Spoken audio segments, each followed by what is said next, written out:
I stay with the heat even though I'm a sad boy. You better watch the way you breathe around me for that breath be your last boy. I've been drinking red, boy. I've been chopping down these birds, McCoy. No, I bet my rich in really 9 months. Overseas, After all the chaos of finding out Luffy's father and such, later he meets his grandpa outside with the rest of his men, with him not having to bust a hole through a wall this time to get out. Since you're my grandson, don't worry, I won't capture you. Right, yeah. I'll be waiting for your sneak attack when we're leaving, Grandpa. As he starts walking back in, Luffy waves goodbye with Garp huffing. Lax upbringing. Yeah, that's your fault too. Oh, shut up. Alright, Grandpa. Oh, and don't try to cover for me. I made my bed, and I'll sleep in it. As he starts walking, Garp says he better be serious about those words, and also says Kobe and Helmeppo are going to be joining him later, but they can stay here with Luffy and catch up if they want. Oh, thank you, Mr. Garp, said Kobe. Right, I have a lot to apologize for, said Helmeppo. Zoro, however, despite being introduced to him once again, asks who Helmeppo is, which makes him burst into tears because he's been forgetting him all day. But as usual, it just makes Luffy laugh. Okay, you want to catch up? Let's, said Luffy. Kobe's eyes would light with excitement as he says, I have so much to tell you. So they catch up, while inside everyone else is just relaxing, talking, and around Usopp's neck we see the necklace that was made for Mary. Nami's hanging out by the pool out back while Kokoro, Gombe, and Kimi are just swimming, but she's also trying to figure out their next destination. When Luffy and Zoro are done catching up with Helmeppo and Kobe declares he's going to be an admiral. When we meet again in the new world, I'm going to become one of them. I promise. However, he doesn't look anxious about declaring this, but Luffy shows a massive smile. See you there then. Better keep your promise. I mean, you're never beating me though. That's what dreams are all about doing something crazy, even at your own detriment. I'll see you, Luffy. He and Helmeppo then begin to leave, and they say goodbye with Zoro saying, you planted seeds for a dangerous enemy. Maybe for you. The hell's that supposed to mean? Stop laughing, damn it. I'm not losing to anyone again. Oh, your voice is a little shaky on that one. As he flies back inside, Zoro chases after him, saying to take that back, and they enter, causing a ruckus. It's another normal day for the Straw Hats, and of course, it all ends in a massive party. After that, though, Franky was able to buy a bit of Adam because of the money he got, and start making the new ship, and the Galila shipwrights helped, of course. 3 days would pass. Barging into the temporary home of the Straw Hats, Mozo and Kiwi surprised them with Sanji asking what's wrong. Big bro Franky's done. Wait, already? Awesome, we gotta go see it. Luffy flies over them and he sees the Franky family running over to their house with a look of complete determination but also fear. Whoa, what is wrong with you guys? Asked Luffy. As they come to a screeching halt, the other Straw Hats run out just as they see a panicking Zombai put down their new bounties. Oh, 1 billion, huh? Said Luffy. That's wild. Billion? What the hell? Are you serious? As they look to Luffy, he's just laughing his ass off. Man, you guys look so funny. I look so funny. It's a shot of you laughing maniacally though, Chopper shouts. I know. Seriously though, you guys got some pretty good ones. Usopp would dread and yet feel proud to not be worth 40 million berries as Sniper King, aka Usopp. Luffy, as Monkey D. Luffy still, is 1.50 billion berries. And Morono Zoro, 160 million berries. Yeti, aka Chopper, 35 million berries. Sanji, Blackleg, 80 million berries. Nami, Cat Burglar Nami, either one goes, 20 million berries. Robin, Demon Child, 90 million. All of them are either freaking out or celebrating, and Sanji's drawing is actually accurate in this, so he's more so pissed that Zoro is just worth more than him. Oh my god, I look so cool, said Chopper, but it's troublesome. But it looks so cool. Luffy says, oh Robin, they called you Demon Child, that's so cool. They just said my name. I'm sure they'll come up with something greater for you, though I prefer the term archaeologist, but it was a nice try. Wait, we're not done yet, says Zanpai. Look at this. Laying down a poster of Franky, he's now named the cyborg with the bounty of 44 million. The reason is the same because he still burnt the papers while he was fighting agents and laughed while doing so. More so because everyone was having a fun time decimating the entirety of Enies Lobby. So yeah. Anyway, the Franky family plead for the Straw Hats to take Franky into their group. He used to be the son of a pirate. Please force him if you have to. We can't let him get caught. So, what do you guys think? Asked Luffy. Oh, you're actually asking us for once. Then, yeah, we'll take him, said Luffy. Let us answer, goddammit. As everyone shouts this, Luffy flies off laughing. Come on, we have a new ship to check out. With the Franky family asking if he's being serious, Zoro would nod, saying, trust me, he won't have to force him. He'll want to join. Come on, you guys give me your back, alright? Franky, show me that ship. As he flies off, the others head back in, with the Franky family hoping that they're right about letting Franky join this group. Moments later, when they've left and taken to the shipyard with everything, is when they see it, the new ship, which Luffy was already sitting atop on, just looking over everything and off into the sky. It's perfect, said Nami. Mary will be so proud. Man, look at it, said Chopper. Come on, get on board, shouts Luffy. As he flies to the deck, everyone makes their way over and sees that their deck is actually lawned, and Luffy is rolling in it. Man, this is awesome. Agreed, we can plant some tangerines, Nami, said Robin. Oh, I like that. Don't try to eat them, Luffy. Of course not, but in exchange, Sanji has to feed me 20 pounds of meat every day. Yeah, you must be crazy, Captain. Even the best cook on the seas has trouble with your endless stomach. But man, I can't wait to see the kitchen, though. Chopper, you have an office, shouts Polly from below. Hanging over the ship, Chopper asks if he's being serious, and he puts a thumbs up. You're gonna need to take care of these reckless idiots, so keep it clean, you got it? He nods and will run inside, saying he'll be right back. Whoa, everything's so massive! As he shouts this from inside, his crew laugh at his excited innocent, little bit. Chopper will always be Chopper, and he is so adorable. It is what it is. And Zoro then takes a seat, saying, so, where's Franky? Oh, he's on the way already. You really worked your magic this time, huh? Says Usopp. That guy seems pretty attached to this place. Just then, however, they hear some ruckus down below as Franky begins to run his way over, being chased by the Franky family. Is he coming willingly? Asked Usopp. As Luffy simply chuckles, Usopp says that he shouldn't have asked, as Franky running over would throw his massive bag, and it is intercepted and slid to their lawn deck by a row of Robin's arms. God damn it, Straw Hat, what the hell? Why did you tell them that? Shouts Franky. For incentive, said Luffy. Throwing down a chain, he grabs Franky, and Franky grabs a hold of it as he's pulled towards them, and the Franky family comes to a stop, shouting for him to stay safe. Don't get caught, you hear? And come back and visit when you can. We love you, big bro Franky. Franky would crash onto the deck on his back, with him actually crying and slowly taking off his glasses. Man, those damn idiots. You stay alive, you hear me? I'm going on a super adventure. I won't be back for a while.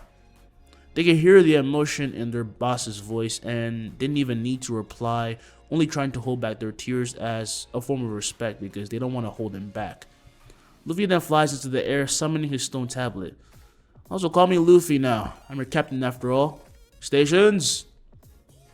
Quickly moving, they have Nami set a course and they tell Luffy to use wind to make their ship advance offshore, and carefully they head towards the sea and are dropped into it. Franky quickly runs to Nami, steering the low wheel, and he tells her that he wants to do the honors. I got some special features on this baby. It's all yours then.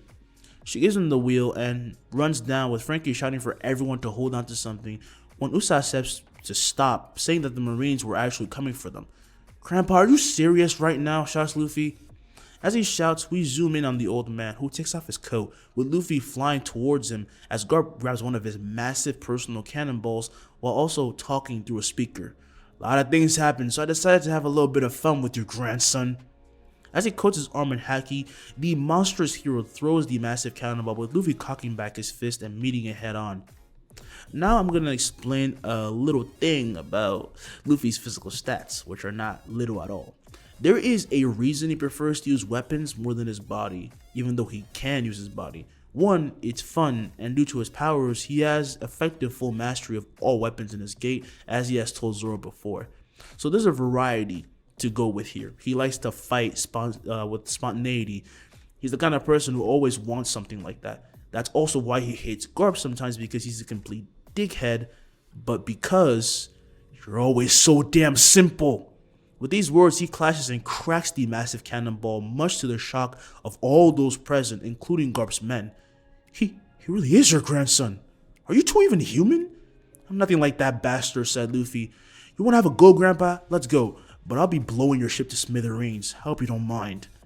Now they're at a stalemate, because though Luffy just considers him an annoying old man, Garp is the hero of the Marines and is insanely strong. Any fight that takes place will cause damage, and then Luffy remembers this, so he says, Franky, show the future Pirate King what you can do. You got it. As he switches the dock system, everyone holds on tight, and then Franky shouts, coup de vent. In a blast, the massive ship is propelled to the skies over Garp's ship, leaving everyone in complete shock that even a ship could do such a thing, you know?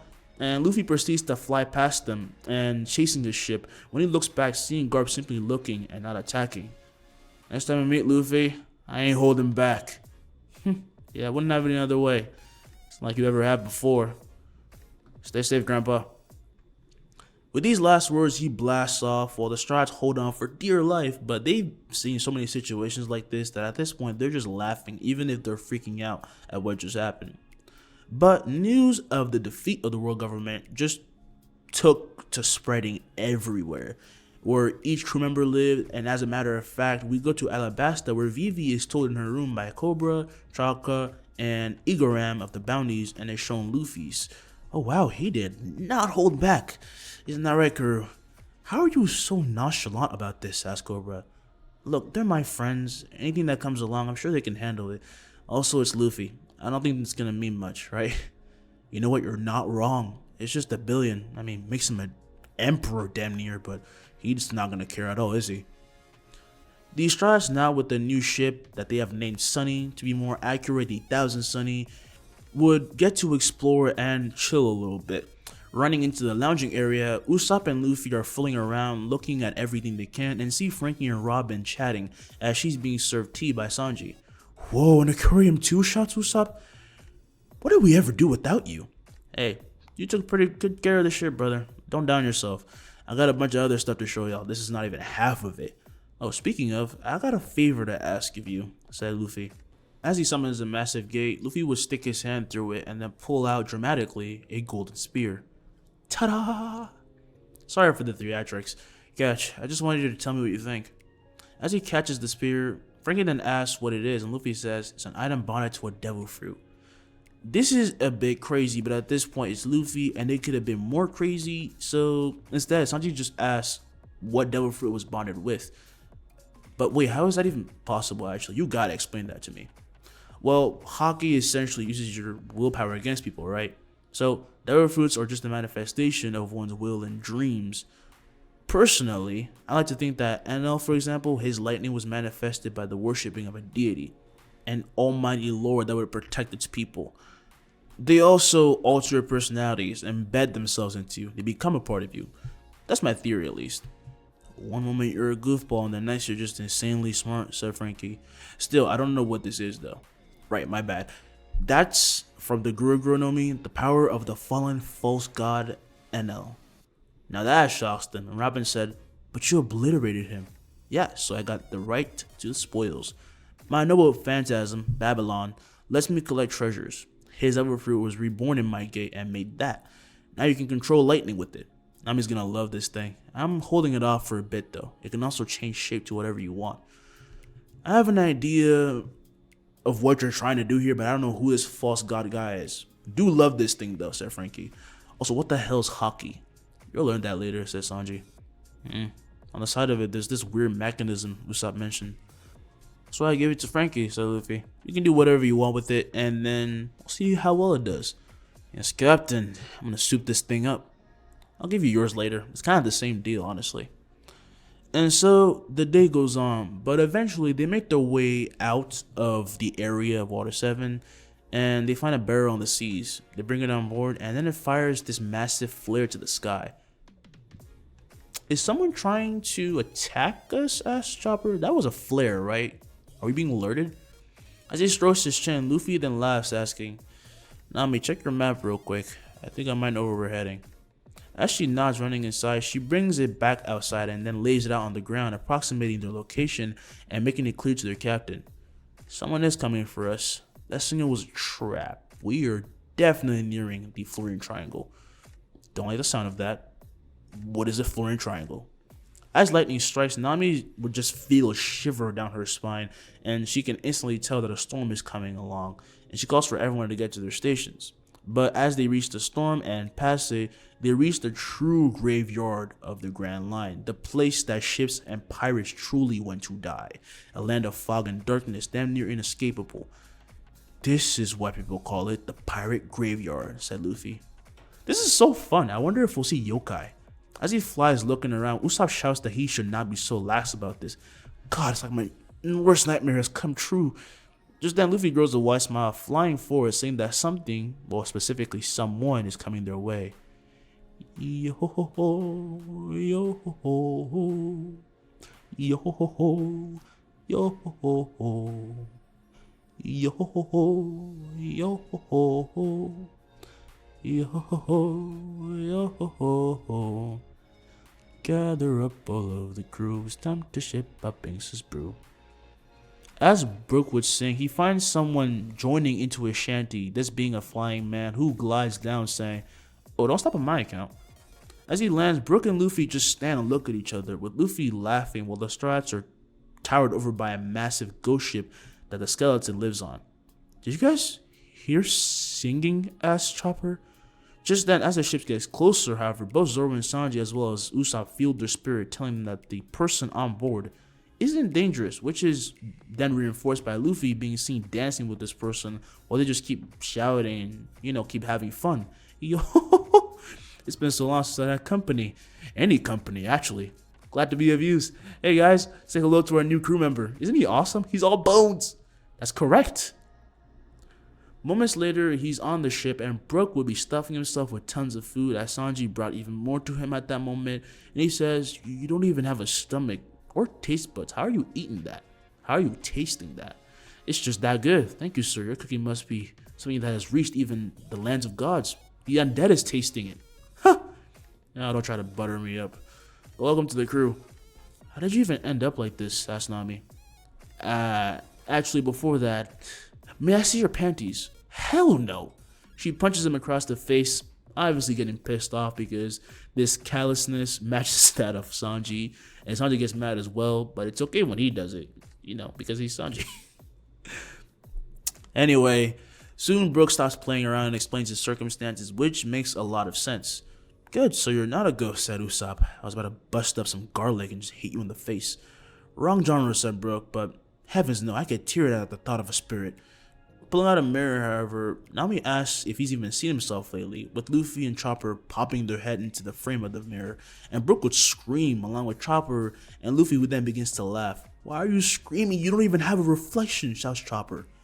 Upon hearing this, everyone is confused, but then looks into the frame of the mirror themselves, seeing truly that he does not have a reflection. But Luffy simply laughs because Brook is just so hilarious. Then he gets serious, asking with a smirk, "Whoever did this to you, they took your shadow too, huh?" As everyone looks down, they freak out, wondering just what the hell he is, when Luffy tells them to calm down. Let him explain. I'm invested now. After all, he's joining us. Sir Luffy, I appreciate your invitation, but I wouldn't want to burden you. I can't even go into the rays of the sun. Someone I met suffered a horrible fate and was turned to dust at sunset. In other words, I have been shunned by daylight and have lost all my friends. I don't even have any flesh to speak of. Nice to meet you, but I cannot stay. Dude, your life sucks, said Sanji. Yo, yes, but today I met people. Actual people. What a wonderful day I'm having. I've been wandering these seas waiting for an end, and I'm gonna be honest right now. I'm just absolutely elated to have ever met any of you. How many years? Asked Luffy. 50. I counted. Every single day. Didn't have much to do. It was great to meet you all, but like I said, I cannot allow you to take on my burden.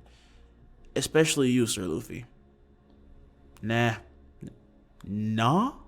Yep, nah. I refuse your refusal. Haven't heard that one before. Don't worry, said Luffy. I know exactly who you're dealing with. I'll get you your shadow back, Brook. Whether you want me to or not, so you're just gonna have to listen to me.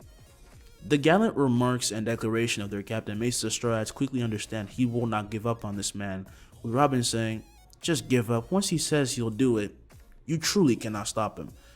Oh, so you're learning, said Luffy. Oh, a ghost. Through their bulkhead at that moment, a bulkhead is the side of like a ship, the walls of the ship. I just didn't want to get anyone confused.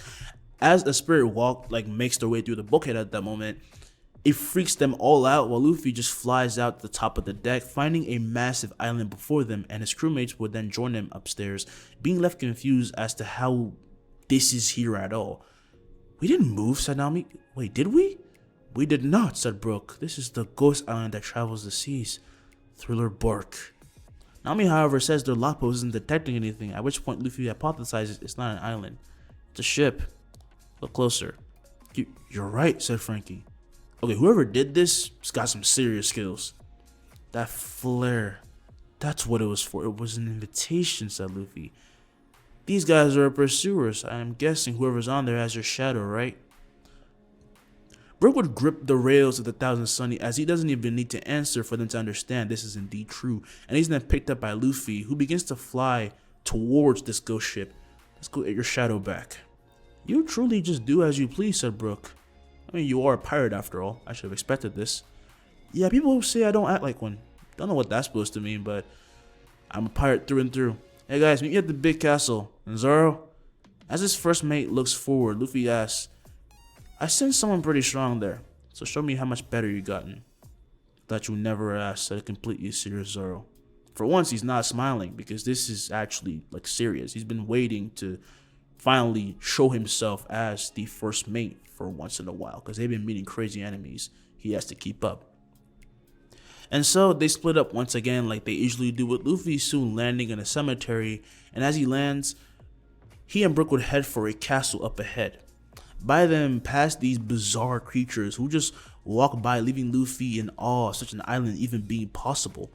This place is like a haunted park, but island level. Hey Brook, why do you look like that? Freaking out, Brook then points to a ghost. It's a ghost. You're literally a skeleton. Oh yes, you're right.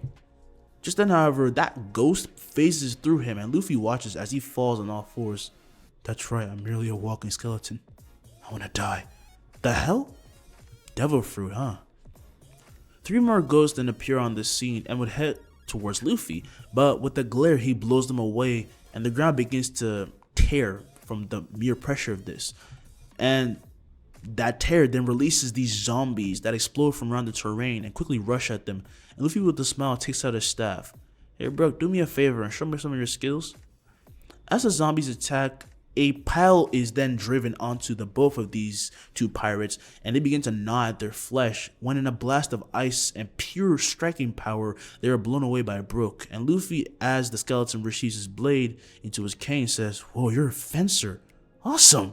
Yo, it's nothing much. Now onward, shall we? Yeah.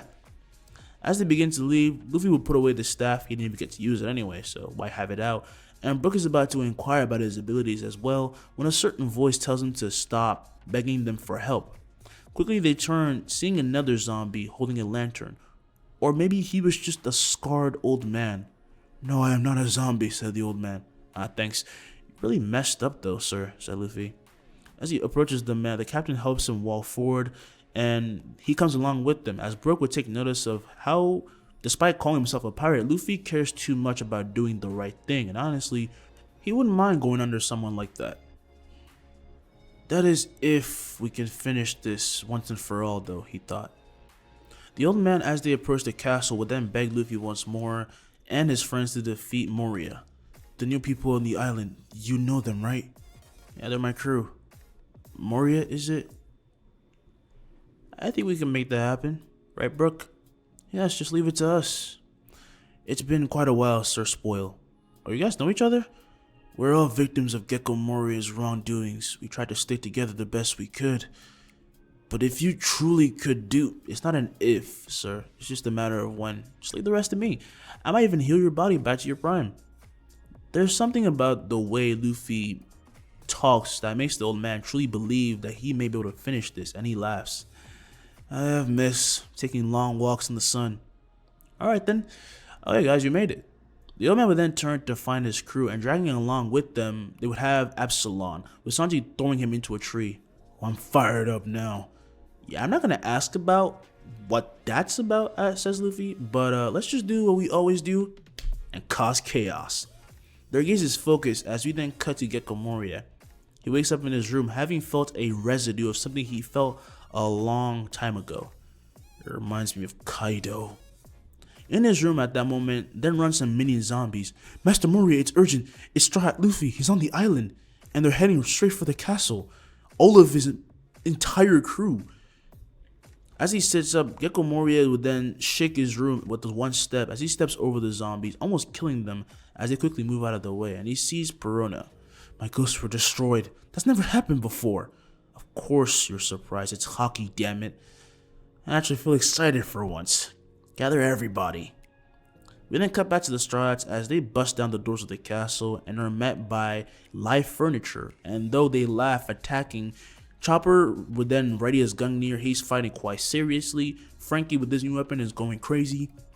They're all taking it the same way they would have with any situation. Some are serious, some are just having fun, and some are trying to prove something like Zoro. But either way, it is chaos. And Franky would use his new weapon to have a little bit of fun, this being a drill which he would hold, and it activates as he begins to spin and release these massive whirlwinds, sweeping away their enemies and shredding them apart. Man, I love these things. What are they called again? Six Fleur. With the flip of her arms, Robin would then sprout invisible arms strangling her enemies. Noble phantasms, she answered. I'm thinking of doing research upon return, Captain. This is when the monster trio would then each hit up their enemies. Zoro's slashes, which are now able to cut through air as shown previously, now have hockey to them as shown previously, and easily turn his enemies to sashimi. Each of Sanji's kicks literally burns his enemies from inside out, and Luffy just takes care of the remaining zombies with a flurry of his blades, and he answers aloud. I have a feeling it's not going to be that easy though. Yo, if only every day could be like this. It will be.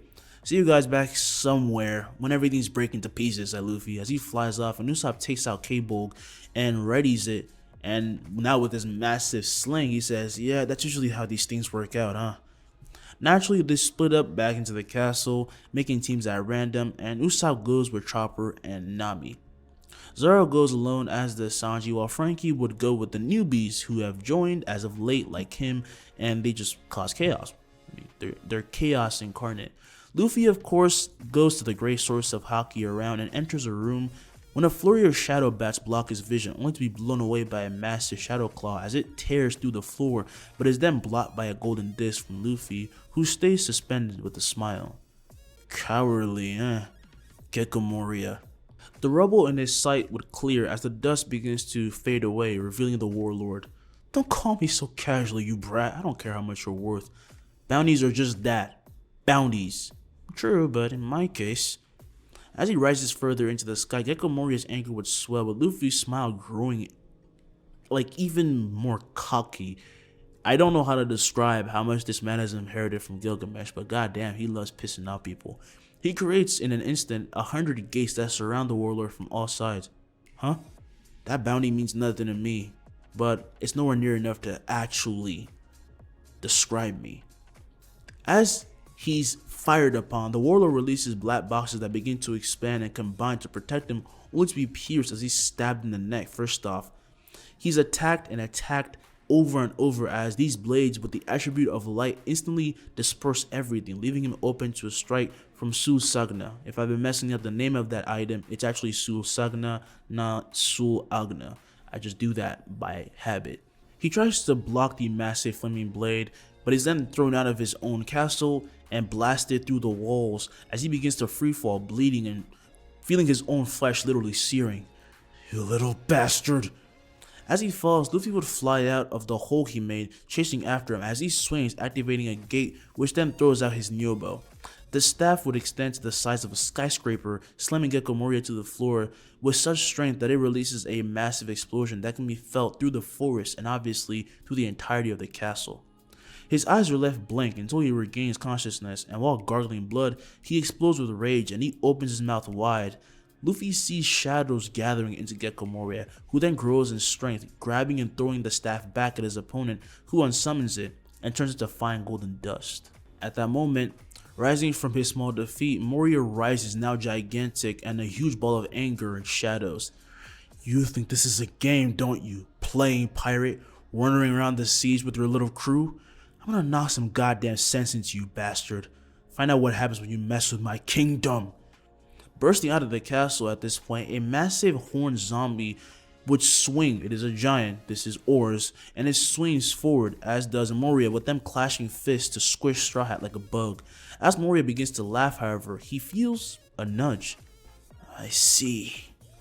Hearing this voice, between the two fists, we watch as Luffy slowly pushes back these two people, enraged. He was mad at himself to not think that Moria would use such a basic strategy. I never thought of you as someone who wouldn't fight me by yourself. With a grunt, he blows them away, expanding his two outer defenses, one of which he shrinks, spinning and throwing it as it slices through Oars and expanding again before exploding with armament hockey, which then pops the zombie like a balloon as it releases a horde of shadows that head for Luffy, and then transform into a shadow doppelganger of the warlord. Luffy then drops as he unsummons the other defensor and rises from below him a massive gate which covers both of the individuals, and a flurry of chains which grab onto, stab into them, and pull them to the ground instantly, disabling the shadow doppelganger and leaving Moria unable to do anything. Why the hell are you even doing this? Do you know what they'll do to you after you kill a warlord, huh? Do you? I already declared war on the world government, Moria.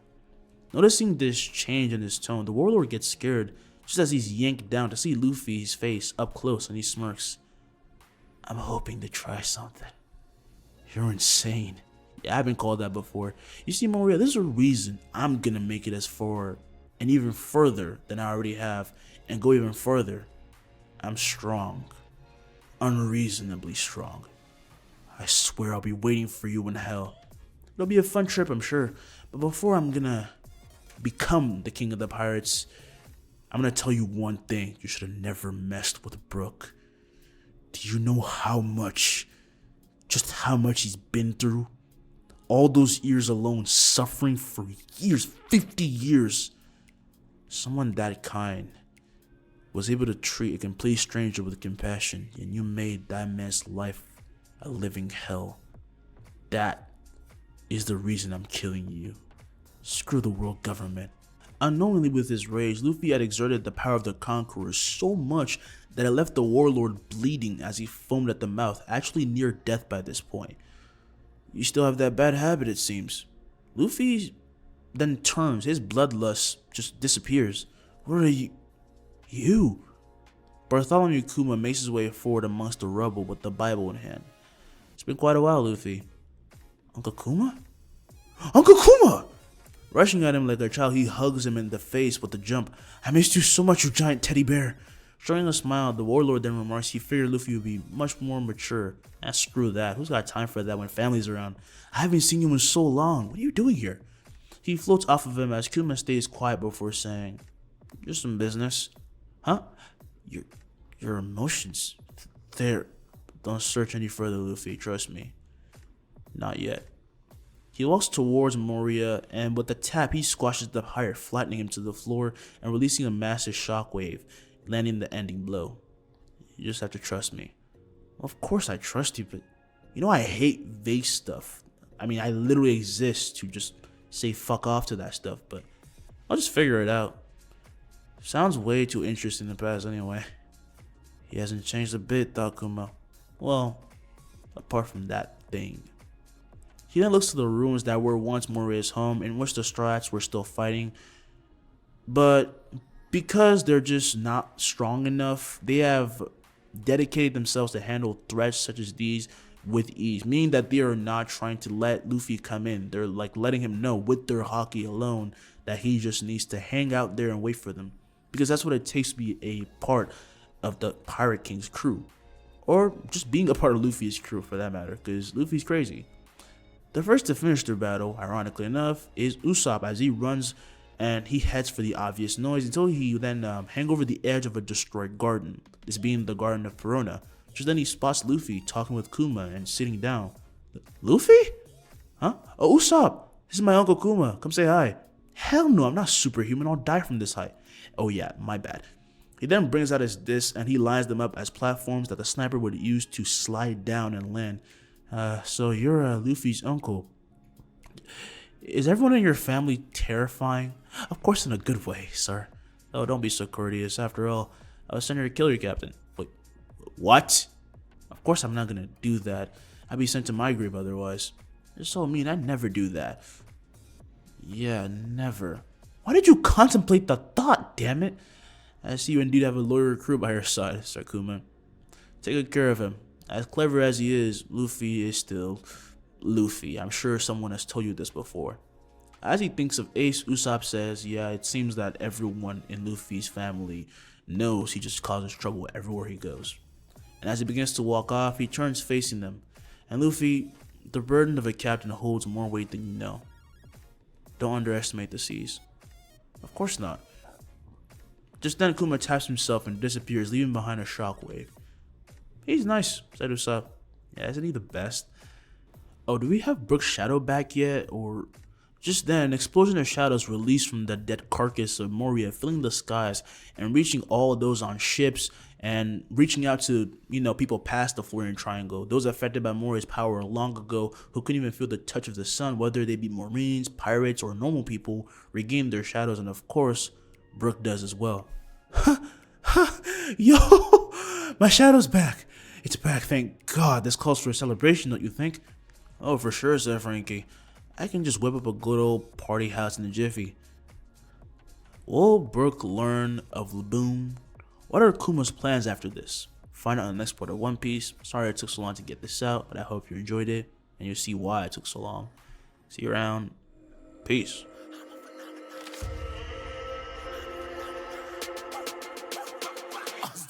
Yeah, you better listen. I'm bringing heat. You'll be a fan when I start rapping. Way I'll have your fucking head spinning. I'm known as spit vicious. Release bombs and go tick tick.